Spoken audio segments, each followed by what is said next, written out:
Hello and welcome to another Magic the Gathering video. So what I'm doing now is I'm going to take a look at the Encroach deck, which is the Avacyn Restored, or one of the Avacyn Restored event decks. And I've actually done an unboxing for this, which I've already posted.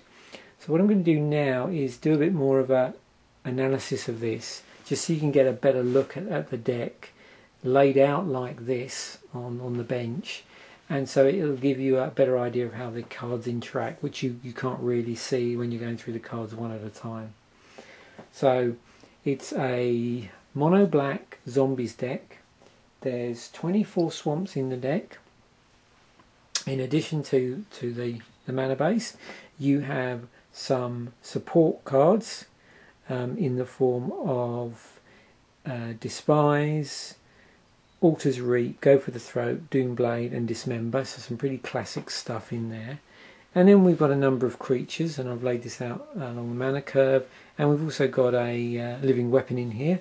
Over here we have our sideboard, just so I can sort of show you how you might want to swap out your sideboard after your sort of first game, and when you can sort of start doing that. So moving back to this side, I said, we've got our 24 swamps, and then over here we've got our support package. So this has got some removal in it, it's got some hand disruption, and it's got some card draw in it. We've got 3 despises, and so what a despise does is, for 1 black, you get to look at your opponent's hand, and you get to choose a creature or planeswalker, and that then has to be discarded. It's a very good way of getting a feel for the deck your opponent might be playing, for getting a feel what is immediately they could possibly play, and also removing a creature or planeswalker that is going to cause you problems. Then we've got Altar's Reap. So this is 1 and a black, and I'll just bring this up here in case people aren't too familiar with this card. So with this one, it's actually card draw. So this is a very blue function, but it's been blackened because as an additional cost to cast this, you have to sacrifice a creature. So you're going to have to sacrifice something. There's some viable sort of sack outlets in this, which when you do sacrifice them, can have a useful thing happen rather than just them going sort of to the graveyard, and we'll come on to that in a moment. So there we have it.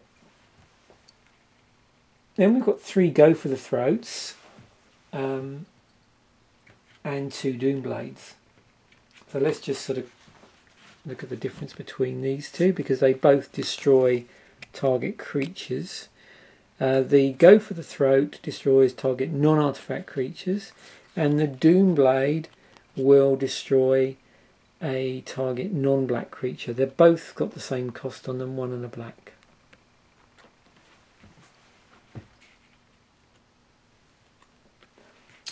And finally, with our removal, we have Dismember. So this basically targets a creature, gives it -5/-5 until end of turn. It's 1 and 2 black Phyrexian mana, so you can pay for that, each one of those, with either black mana or 2 life. So that's going to put paid to basically any creature which has a toughness of 5 or less, unless obviously the opponent's done something to obviously increase that toughness at a strategic point. And also there's a few other tricks you can do with this as well, because it lasts until end of turn, so you can sort of compound it with something else as well, if it's not going to kill it outright, or it's not going to do in the card exactly what you need to do to remove that threat, or deal with the threat in a certain way. You can obviously play additional cards to basically complement this in some way. Then we've got in our 1-drops, we've got Diagraph Ghoul, This pretty much captures the current flavour that they're going for with the zombies, with the zombie creatures. So this, on first look, you've got here, well, you've got a 1 black gives you a 2/2. So, you know, this is above the curve, ahead of the curve, however you want to say that. But it enters the battlefield tapped. So that's not going to untap until your next untap stage. So this will stay tapped from the moment it's put into play through your turn, and then obviously through your opponent's turn. There's no way, in the way this deck is currently constructed, to sort of manually untap that at some point, although there obviously are cards out there which will allow you to untap a tapped card if you wanted to do that. Then you have a Grave Crawler. It's 1 black for a 2/1. So with its 1 toughness, makes it vulnerable to an awful lot of removal. It can't block, but what happens is you can actually cast this from your graveyard as long as you control a zombie. So it's obviously a useful sack outlet for your Altar's Reap if you want to do that. So this will just keep recurring, you know, as long as you've got a zombie in play, you can basically just cast this from the graveyard. So that's a very useful card to have in a deck like this. Then we've got our 2 drops. We've got another 4 of here.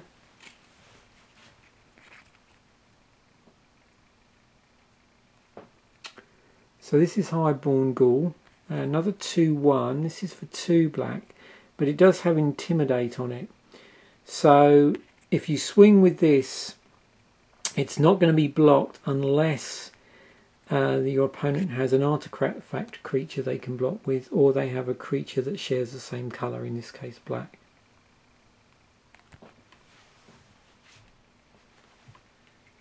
We have a Crypt Keeper, or sorry, Crypt Creeper. 1 and a black for 2/1, so another 2/1. Got quite a few 2/1s in this deck actually. So this one, you can sacrifice it and then exile a target card from your graveyard. So that's really useful if your opponent has got a deck that's, you know, engaged in the sort of various types of graveyard shenanigans. You can remove sort of critical cards from their graveyard and really sort of gum them up, because that will exile the card. Gloom Surgeon, another 2/1, 1 and a black. So with this one, if it's dealt combat damage, you can prevent that damage and exile however many cards equate to that amount of damage from the top of your library. So that's you know, could be a big downside. I suppose it's critical when you play this as to whether potentially you have a lot of useful cards on the top of your library. So you'd have to have a pretty good reason for not having this killed.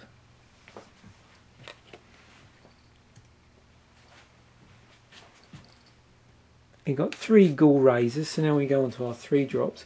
All the ones in the 3 drop column interact in some way with the graveyard. So this one, when it enters the battlefield, you get to return a zombie card at random from your graveyard to your hand, and it's a 2/2 for 3.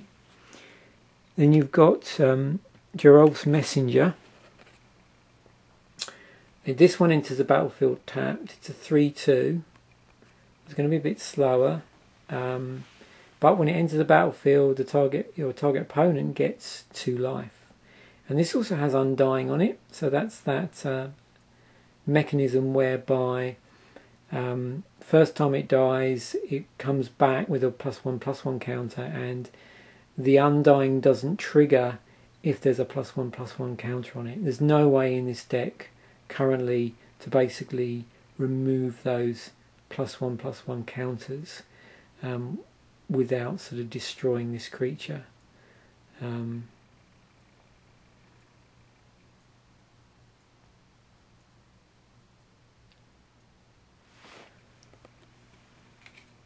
Then we have a Cemetery Reaper. So this is a 3 and 2 black, gives you a 2/2. Other zombie creatures you control get +1/+1. And for 2 and a black, you get to exile a target creature card from your graveyard and put a 2/2 black zombie creature token onto the battlefield. So another card that interacts with the graveyard in some way. In our 4 drops, we've got 4 skin renders. This is a nifty little creature. Well, not a little creature, it's a 3/3. 2 and 2 black, and when it comes into play, when it enters the battlefield, you get to put 3 -1/- counters on a target creature. So nice bit of removal for 3 toughness creatures.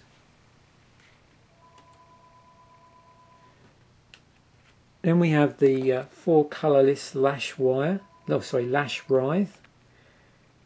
Yep, Lash Withe. This is a living weapon. To equip this, it's 2 black Phyrexian mana, and the equipped creature gets +1/+1 for each swamp you control. Now, because it's a living weapon, it does come with a 0/0 black germ creature a token attached to it. So basically, because of that, you don't need to attach it to anything for this to be sort of used, but you can sort of swap it around, obviously using the equip cost. And also, one thing you might need to do is, if you were paying an Altar's Reap, you could use that black germ creature token as your sack outlet. Now, it would mean that the artifact would just be sitting on the battlefield, and then you'd have to re-equip it onto something, but that would be a way in which you could find a sack outlet for the Altar's Reap if you needed to. So that's the main deck for the moment. So you can see that there are a number of interesting cards which could provide a useful outlet for your Altar's Reap. For instance, your Grave Crawler, because that can basically be cast from the graveyard.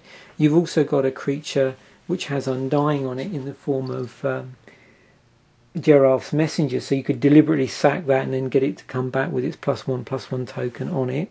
You could sack your germ token that's attached to your Lash Withe as well on there. Also, you could deliberately put a creature into the graveyard that you weren't too worried about sacking, and then later exile it and produce a 2/2 black zombie using your Cemetery Reaper. So there's lots of reasons why you might want to put stuff into your graveyard. Although, of course, in this deck there's no specific cards that do exploit the fact that you might have creatures in your graveyard. And that's one possible way you could go with this deck, I think, is to look and see if there's anything in black that maybe, if you did, as you played this, you did notice you were ending up with a lot, again, of just zombies sitting in the graveyard and you weren't able to get them back out again using, whatever you've got here already. You've really got 2 choices you can go with that. One is to look at ways you can introduce more of the cards which allow you to utilize creatures in your graveyard, either bring them back or sacrifice them or exile them in some way, and then bring something else into play, or exploit that through cards which have abilities on them, like say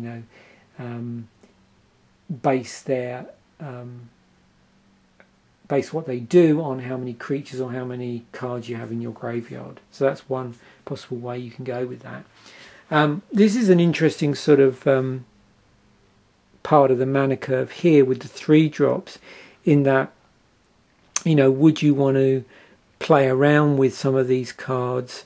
You've got 3 Ghoul Raisers, so these when it enters the battlefield return a zombie creature card, a zombie card that's already in the graveyard. It does that randomly. And you've got a Cemetery Reaper which has an ability on it which exiles a creature from the graveyard and puts a 2/2 black zombie into play. Now what I'm getting at is that if you did want to add an additional Cemetery Reaper into this deck, you found that the +1/+1 was really working for you, and you wanted to increase the chances of a Cemetery Reaper being there, then you could maybe swap out one of your Ghoul Raisers for a Cemetery Reaper. The nice thing with the Cemetery Reaper is it's not like a lot of these cards which have +1/+1 on them, or some of them where it might be a legendary. So therefore it doesn't matter that you could have one already in play. Those are just going to not sort of cancel each other out.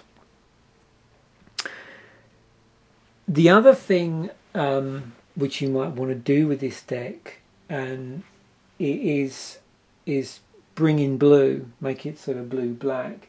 If you do that, then you've got the option to use something like Diagraph Captain from Dark Ascension.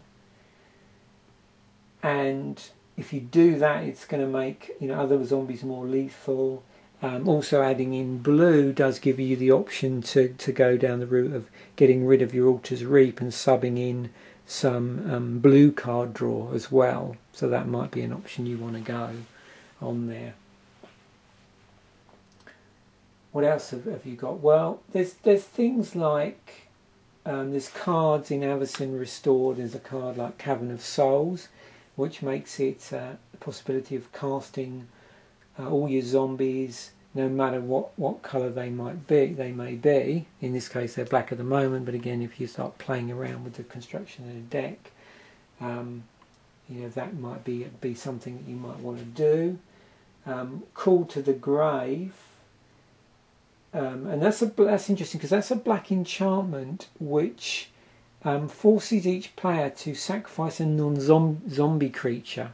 So when you're going up against another creature-based deck, as long as they're not playing zombies, you're going to be at an advantage because there's only one creature, I believe, in this deck which is not a zombie, and that's the Gloom Surgeon in there.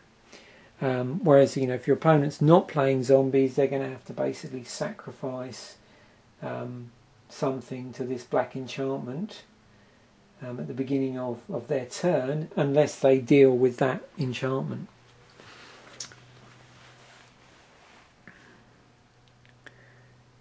Other things that you may want to do with this in a casual way is this deck is very much zombie tribal. So you might want to just play around if you're not too worried about finding cards that are legal in standard. Just play around with different zombies. Find more powerful zombies that are in the part of the curve where you've got these zombies, and just develop a deck that even more pays homage, if you like, to the whole sort of zombie flavour of this idea of maybe one zombie's not too scary, and then the more zombies there are, the scarier it gets. And again, there's cards that will do that and will allow you to bring, say, lots of zombies into play. And if you're looking for maybe playing around with the flavour of this deck, that's an interesting direction to go in.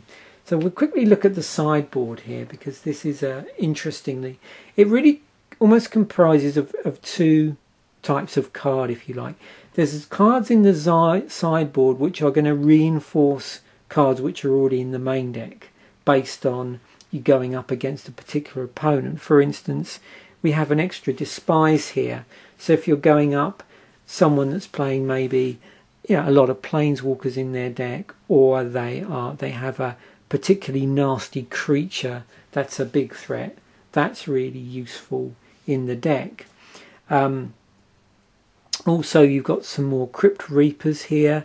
Again, that's good for dealing with threats where someone's playing a deck that has a lot of graveyard shenanigans, and you want to basically deal with something they've got in their graveyard that is going to cause a problem for you, or is causing a problem for you. You've got an additional Ghoul Raiser, so that allows you to basically get zombie cards back from your graveyard if you feel that your 3 Ghoul Raisers isn't really doing that for the sort of deck that you might be playing against.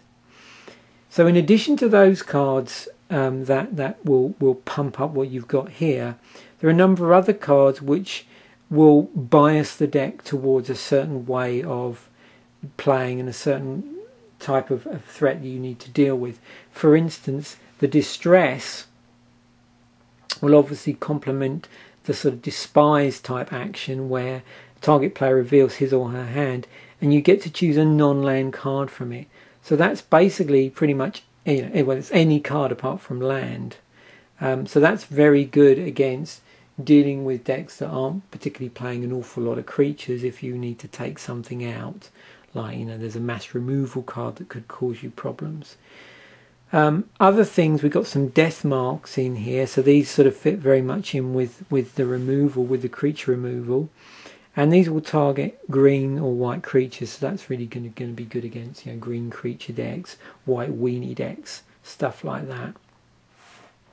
We have an appetite for brains, another card that forces our opponent to reveal their hand, and that one goes after cards with specific converted mana cost 4 or greater.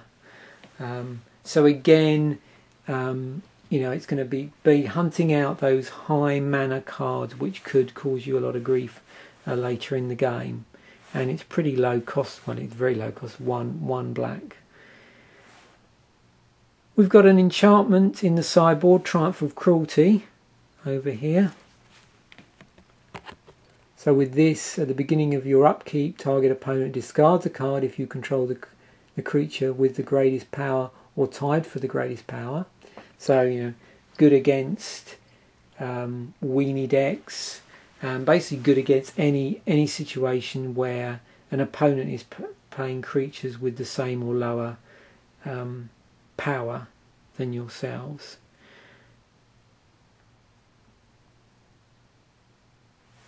And that also is interesting because it applies to creatures that are on the board. It doesn't matter whether they're tapped or what state they're in.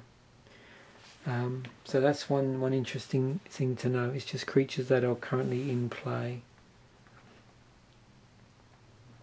Then we have Surgical Extraction. So this is 1 Phyrexian mana, so you could cast this for a cost of 2 life.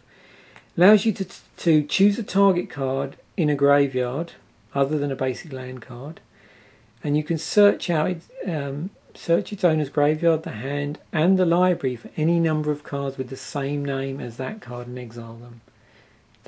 Then the player shuffles his or her library. So most of the time you're going to be using that to remove multiple threats where one of those threats is already in the graveyard. For instance, if you've got opponents playing planeswalkers, you've already dealt with one planeswalker and you know they've got multiple copies, you play that and that gets you enables you to exile all those copies. You know, anything like that where there's multiple serious threats, Surgical Extraction will work for that. There's one of there basically because most of the time you're going to only want that later on in the game when you're getting a feel for what sort of deck they're playing. You've had a chance to basically get something into the graveyard which they've got multiple copies of. And so really that's the sideboard. The other way you can use that Surgical Extraction, it's one of those things, the only time you'd ever could possibly use that on yourself is if the target card that you chose in your graveyard was a one-off and you wanted to use the ability on there which says shuffle your library. So if for some reason you were getting really stuck in a match and you needed to just shuffle up your library for whatever reason, that's one instance where you could cast it on yourself, but you would need to be sure that whatever you named in your graveyard, it didn't matter too much about you losing that card if all you needed to do was just shuffle up that library a bit. Okay, so really that's the deck. As I've said, one interesting way to go with, there's a number of ways you can go with. One is to basically just really explore the tribal theme of zombies, and go down more of a casual route with that. Other ways are to basically bring in blue, so that will allow you to play things like Diagraph Captain in the deck, and also to play around with some sort of card draw in blue. And just look at that anything. The other thing to do in this deck, I think, is to look at anything where there's what I would call a functional dead end. So that's where a card punishes you in some way, gets you to do something, and you're not really exploiting that punishment. So just look at any cards in this deck which might fit into that category and maybe see if there's something that you could play which would take advantage of that disadvantage without compromising the deck in another way. Anyway, Thanks for watching. Bye for now.